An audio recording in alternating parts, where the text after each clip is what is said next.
Coucou tout le monde, alors c'était pas du tout prévu comme ça, j'étais censée vous tourner une autre vidéo, mais au final, et ben voilà, vous aurez 2 points lecture d'affilée, et je vais essayer de vous tourner un tag, je pense, pour la semaine prochaine.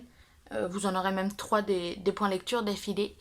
Comme vous le savez, du coup, je me suis fait un petit challenge, 14 jours, 14 livres. Donc, je vous ai déjà présenté des lectures que j'avais lues dans le cadre de ce challenge, qui sont là, plus ou moins. Ouais, qui sont toutes les 3 juste ici. Donc ça, je vous les ai présentées dans le point lecture précédent. N'hésitez pas à aller le voir si ça vous intéresse. Donc là, j'ai un livre qui n'a pas été lu dans le cadre du challenge, puisque c'était une lecture commune avec une amie et qu'on avait déjà lu les 2 tiers du livre. Donc j'allais pas le compter dans le challenge. J'ai 3 lectures complètes qui du coup me avancent dans le challenge, sur lequel j'ai pris un peu de retard, je vous en parle un peu plus tard. Et un abandon, malheureusement. Donc un abandon qui était prévu dans le challenge et que du coup je vais remplacer par une autre lecture de ma bibliothèque, je ne sais pas encore laquelle. Donc je vais commencer par l'abandon. C'est Gatsby le Magnifique de F. Scott Fitzgerald. C'est un classique, c'est un classique. J'ai une pote qui m'a dit que ça allait me plaire, etc. Mais je suis incapable de me concentrer dessus.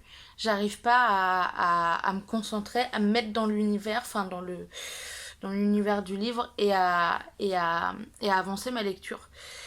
Du coup, j'ai qu'une brève idée de ce dont ça parle. Je vais vous en faire un résumé. J'ai lu les quelques premières pages, mais pour vous prouver que j'arrivais pas à me mettre dedans, je me souviens même pas de ce que j'ai lu, honnêtement. Donc voilà, c'est un peu compliqué. Je suis un peu déçue parce que je voulais le lire. En plus, il est pas très très long. Mais du coup, je vais le remplacer par un livre qui fait à peu près le même nombre de pages, à peu près 200 pages aussi. Comme ça me déséquilibre pas tout le challenge. Comment dire, je vais prendre une autre lecture du challenge, je sais juste pas encore laquelle. Donc voilà, je peux pas vous en dire beaucoup plus puisque je suis incapable de me souvenir de ce que j'ai lu à propos de ce... Enfin, je me souviens pas des premières pages que j'ai lues et je me souviens... Enfin, j'ai fini par abandonner parce que j'arrivais vraiment pas à me mettre dedans. Je relisais 3 fois la même page. Donc je vais le remettre dans ma pile à lire et peut-être qu'un jour je me relancerai à l'assaut de ce bouquin-là. Mais pour l'instant, c'était juste pas possible, pas compatible entre lui et moi. Ensuite...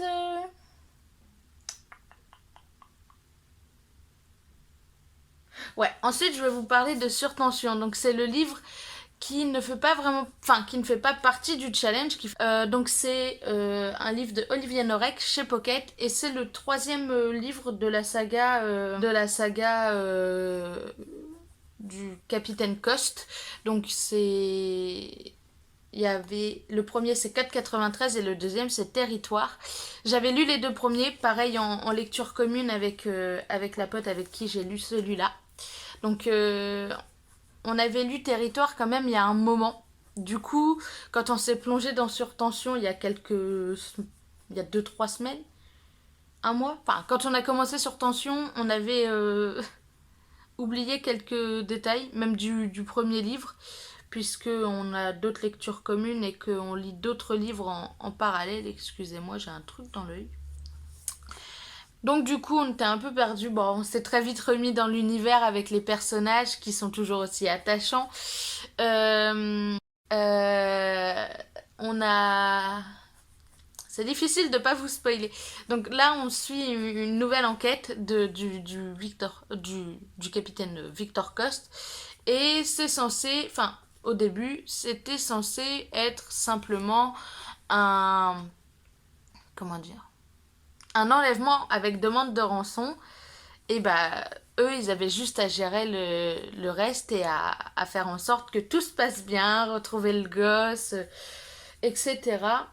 Sauf que ça part dans une enquête beaucoup plus grosse et Cust et son équipe se retrouvent propulsés sur le devant de la scène. Euh, Enfin, il y a tout un tas d'événements qui s'enchaînent et s'emboîtent les uns avec les autres, hein, on va pas se le cacher. Et au final, à la fin, j'ai failli verser ma petite larme. Donc, merci à Olivier Norek, hein, de m'avoir fait au personnage suffisamment pour qu'à la fin, je sois dévastée par, euh, par un des événements de la fin. Euh, la plume d'Olivier Norek est vraiment super. On s'attache vachement vite au personnage. Après, j'ai pas lu son autre livre, enfin ses autres livres. Il y a Entre deux mondes et le nouveau Surface, je crois. Enfin, le nouveau. Il y en a peut-être même eu un entre Surface et maintenant. Mais c'est les seuls noms qui me. Je crois que c'est Surface. Enfin bref, il faut que je les lise, probablement pardon, en lecture commune avec la pote avec qui j'ai lu les 3 premiers qu'on a lus. Ouais, non, c'est un petit thriller, un petit polar qui se lit quand même assez vite malgré presque 500 pages. Il se lit quand même relativement vite. On est quand même vachement plongé dans l'enquête. Et les chapitres sont pas particulièrement longs. Bon, évidemment, il y en a toujours un ou deux qui sont un peu plus longs. Mais pour mettre les choses en place, etc., mettre des liens en place, etc., évidemment, il faut faire ça. Donc non, les chapitres sont super courts et vraiment, on est happé par l'enquête très rapidement. Sachant que nous, on a quand même fait une pause de 2 semaines et demie, je crois, et on a réussi à reprendre et à le finir en 2 soirs assez rapidement. Ensuite, j'ai lu Dans l'ombre de Arnaldur Indridason chez chez les éditions Point. Alors, c'est une enquête qui se passe en Islande en 1941, pardon, donc en pleine Seconde Guerre mondiale. Donc l'Islande est occupée par des soldats britanniques et américains. Je crois qu'il n'y a que eux, les Britanniques et les Américains. Et du coup, il y a un cadavre qui est retrouvé. Enfin, il y a un cadavre qui est retrouvé, une balle dans la tête, je crois. Et sur son front, il y a la croix gammée. Donc des,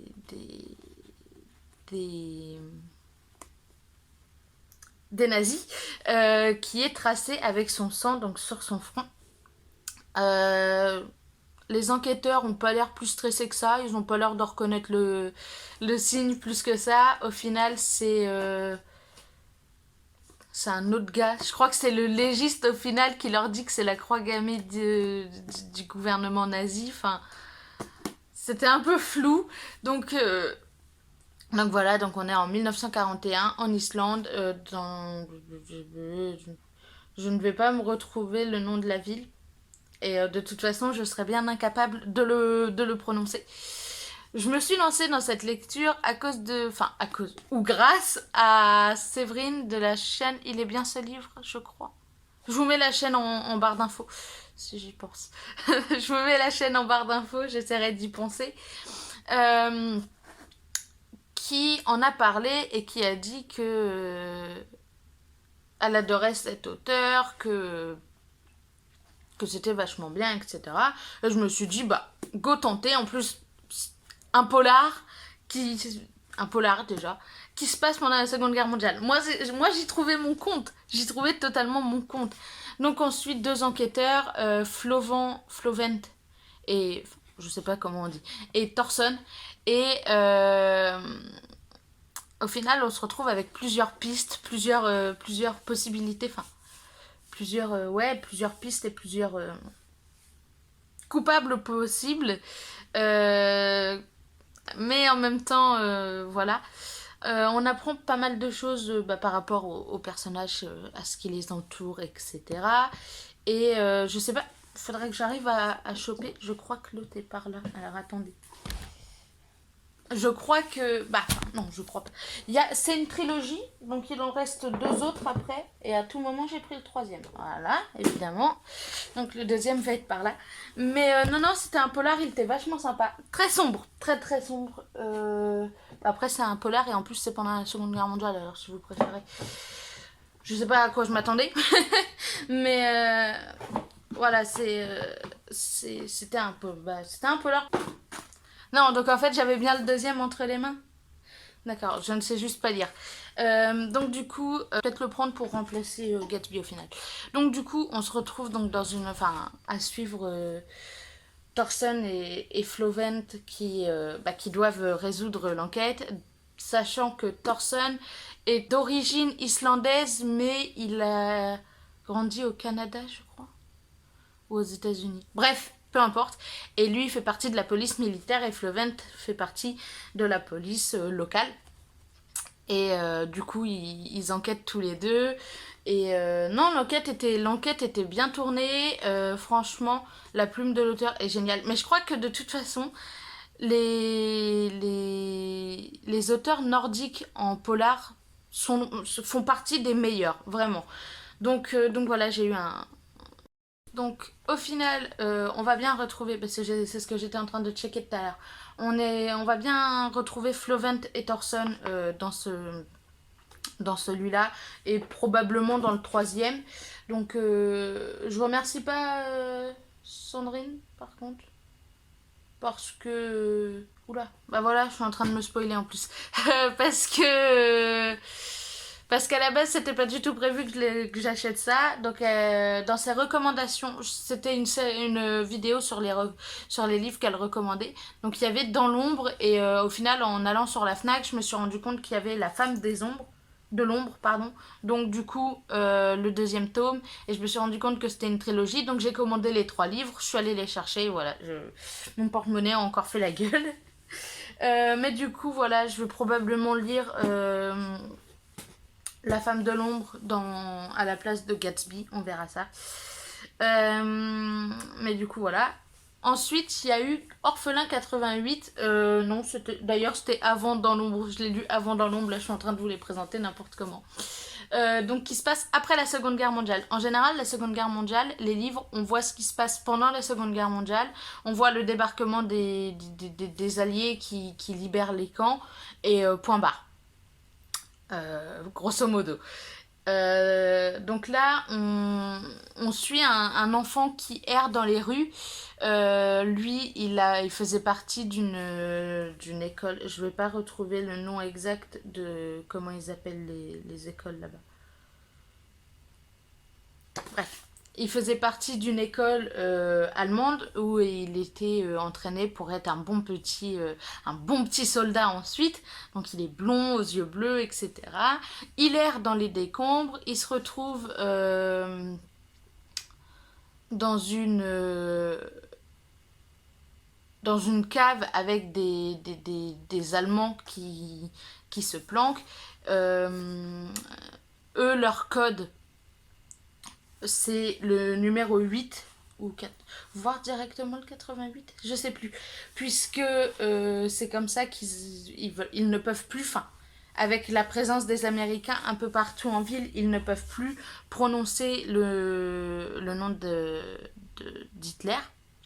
Donc ils se font baptiser 88, donc la 8e lettre de l'alphabet c'est le H, donc 88 pour Heil Hitler.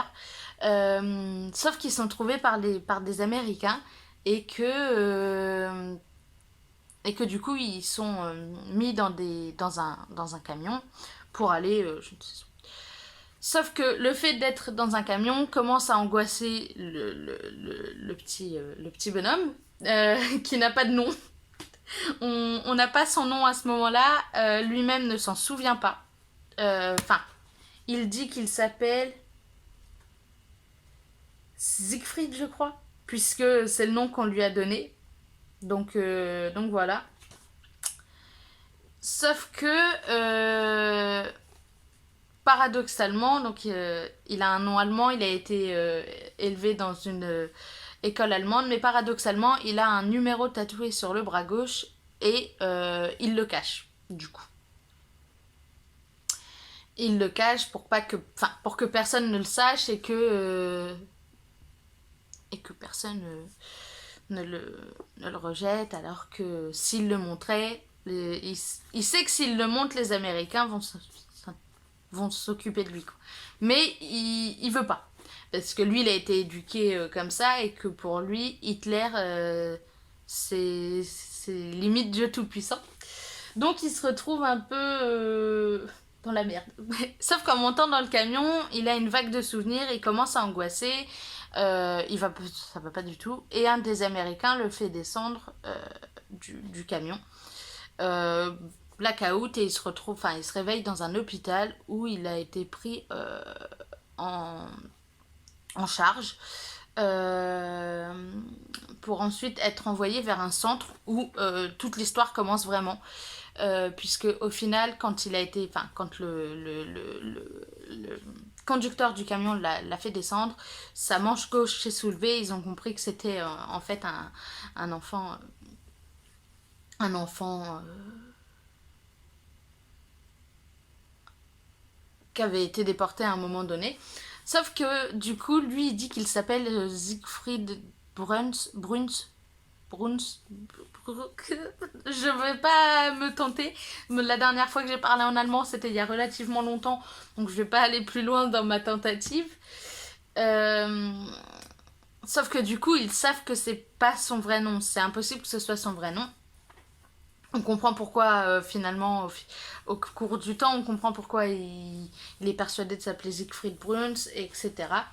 Donc il le surnomme Josh, enfin il l'appelle Josh provisoirement le temps qu'il retrouve la mémoire, et il se retrouve dans un orphelinat, un centre avec d'autres enfants comme lui, euh, où il y a Ida, Wally, enfin toute une équipe autour de lui.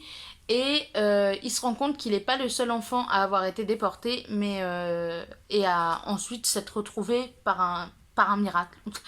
Enfin, par un miracle. Un semi-miracle, hein, bien sûr. Mais à être sauvé en participant à une des écoles. Et du coup, il fait partie des germanisés en quelque sorte. Et bref, il y a toute une histoire derrière. Et il finit... Enfin, c'était un très beau roman. Très émouvant, mais moins que le suivant. J'ai beaucoup aimé ma lecture. Il n'y a, y a pas à dire. Après, ça se passait pendant... Enfin, plus ou moins dans la période de la Seconde Guerre mondiale. Donc évidemment, voilà. Le livre se découpe en 3 ou 4 parties. Je crois que c'est en 3 parties. Et non, vraiment, voilà, j'ai adoré. J'ai pas dit que c'était de ce... Je sais plus si je vous ai dit que c'était de Sarah Cohen Scully et que je l'avais, moi, chez les éditions France Loisirs Poche. C'est par là qu'on le range. Et ensuite, j'ai lu, et là, c'est un gros coup de cœur, Max, toujours de Sarah Cohen Scully et toujours chez les éditions France Loisirs Poche.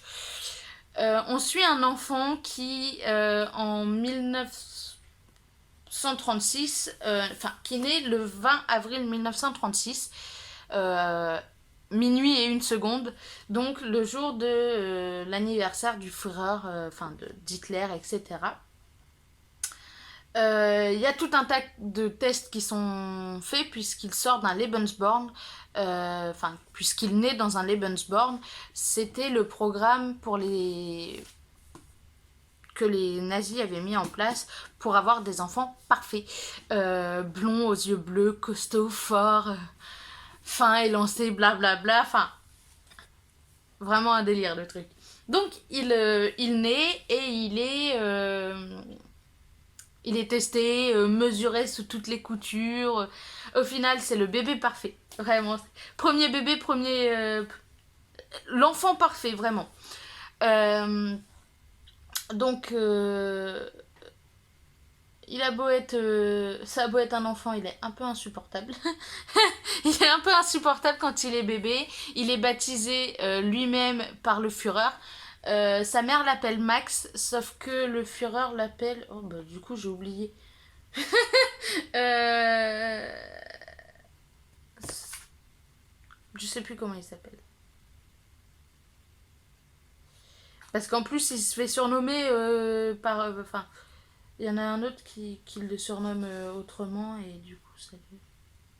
On s'en fout de Manfred. Je vais essayer de retrouver son nom. Ne serait-ce que. Bah, en même temps, si je repartais du début. Après, donc, c'est l'enfant parfait. Il est vraiment meilleur enfant possible pour les nazis. Et, euh, et du coup, sa mère l'appelle Max. Enfin, oui, veut le surnommer Max, sauf que le Führer vient et lui donne un autre nom au final, puisque voilà. J'essaye de retrouver. Donc sa mère s'en va, il reste à l'orphelinat. Normalement, il est censé, enfin, au Lebensborn. Normalement, il est censé se faire,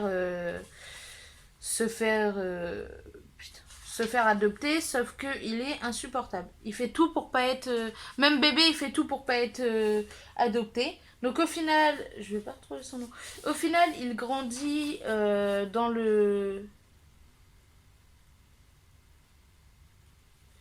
dans l'orphelinat, il finit par partir ailleurs pour servir à kidnapper des gens, des enfants en Pologne. En Pologne, ces enfants-là donc doivent être blonds aux yeux bleus, patati patata, gna doivent correspondre à des standards. Ils sont kidnappés et ils sont germanisés du coup comme Josh. Je ne veux pas vous spoiler. Comme Josh dans, enfin Siegfried, Josh, appelez-le comme vous voulez, dans Orphelin 88.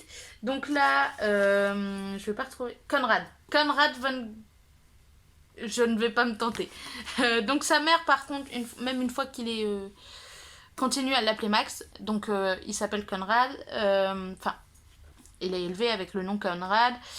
Et, euh, et de fil en aiguille, il se retrouve dans le même genre de centre, enfin d'école que Siegfried enfin que Josh dans Orphelin 88. Sauf que lui, il se souvient de tout. Hein, vraiment, il se souvient de tout.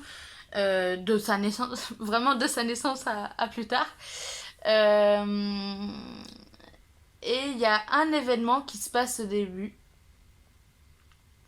Il y a un truc qui se passe au début avec la mère de Max et qui se répercute sur la fin.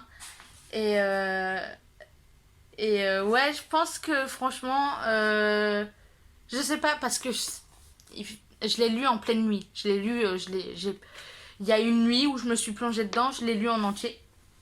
Donc je sais pas si c'est la fatigue qui a joué ou si vraiment j'étais trop émotionnelle, trop dans l'univers et que j'aimais trop Conrad, Max pour qu'il pour voilà. Mais j'ai fini par pleurer puisque il se passe certains événements au bout d'un moment dans le roman, enfin à la fin du roman évidemment, et que j'étais là, j'étais en mode mais c'est non, c'est alors les gars qu'on se le dise, je ne suis pas d'accord. La plume est superbe, le roman est super bien écrit et ouais non franchement les romans de Sarah Cohen-Scully, je sais pas s'il y en a d'autres, je vais regarder, mais s'il y en a d'autres je vais les acheter et les lire parce que vraiment ils sont géniaux. Celui-là je l'ai adoré, il n'y a pas de souci, mais celui-là, ça a vraiment été un coup de cœur. Max, ça a été un véritable coup de cœur. Euh, je suis. Vraiment, j'étais à fond dedans. Je l'ai lu, enfin, j'étais plongée dedans. Je l'ai lu en un peu plus de. En à peine plus de. Ouais, entre. À peine plus de 5h30, je l'avais fini. Enfin, vraiment, j'étais dans mon monde, j'étais dans ma bulle. Vraiment, un superbe livre que je vous recommande si vous aimez la Seconde Guerre mondiale. Là, en plus, on voit le point de vue d'un enfant euh, on- dans les deux cas. Mais là, on voit le point de vue d'un enfant qui est blond aux yeux bleus, allemand, qui est nazi, qui est élevé comme un nazi et qui voit le monde s'écrouler autour de lui, quoi. Enfin, la guerre, etc. Et ouais, non, franchement, j'adore la perspective du point de vue de l'enfant, enfin des enfants, puisque Josh aussi est un enfant qui a 12 ans, euh, 13 ou 14 à la fin du livre, je crois. Et Max, c'est pareil, il est élevé. Il est élevé comme un. Enfin, c'est un enfant et finit à avoir 13 ou 14 ans à la fin du roman. Donc voilà, vraiment, après, je vous avoue que mes lectures, je les ai tirées un peu au sort dans ma pile à lire du challenge en tirant au sort un numéro sur internet entre un et le nombre de livres qui me restaient. Donc après Orphelin 88, c'est ce qui s'est passé, je suis tombée sur Max, Seconde Guerre mondiale aussi, et après Max, j'ai fait pareil et je suis tombée sur Dans l'ombre. Donc bon, je pense que c'était ma destinée de lire des trucs sur la Seconde Guerre mondiale. Là, je sais pas, du coup, vu que j'abandonne Gatsby, je vais partir sur une des autres lectures liées au challenge. Et je vous retrouve très bientôt pour un nouveau point lecture et d'autres vidéos. Bye!